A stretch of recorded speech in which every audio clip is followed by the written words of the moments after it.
Hi everyone, I have another book to read with you. This is Disney's My First Halloween Bedtime Storybook, and this time we're going to read Monsters, Inc., The Spooky Sleepover. One morning the phone rang at Monsters, Inc. "We need a monster for a slumber party," said a little Shannon Brown's house, the dispatcher told Sully. Sully knew exactly whom to send. His best friend, Mike Wazowski. Mike headed over right away, but when he walked into Shannon Brown's room, it was empty. Just then, a flash of lightning lit up the dark room, and if there's one thing that scared Mike, it was thunderstorms. He raced back to the closet, but when he opened the door, it was still just a closet, and he realized the lightning must have broken the door.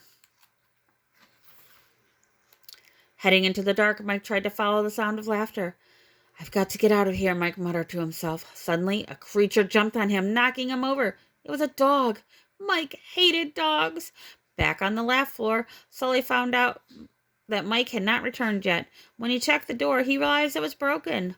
Sully and the monsters tried to get into Shannon's house using a new door. It worked. Now the door would open into a different room in the house. In the house, Mike opened another door, and it led to the bathroom. He tripped on a rubber ducky. Suddenly, he heard giggling from down the hall. Mike did not like this assignment or this house, but he was determined to find the party. He followed the laughter to the door, but when he opened it, the room was quiet. Slowly, Mike entered the dark, silent room. All of a sudden, the light came on, and Mike jumped. Shannon Brown and all her friends roared with laughter. They thought Mike looked funny sneaking into the room.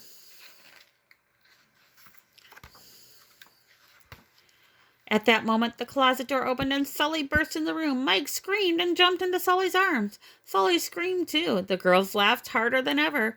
"Looks like our work here is done," Sully said with a smile. He and Mike headed back to the laugh floor. They had filled plenty of canisters with laughs. "I was never scared for a second," Mike said, hoping Sully would believe him. "Me neither, buddy," Sully replied, with his big furry fingers crossed behind his back. "Me neither." The end.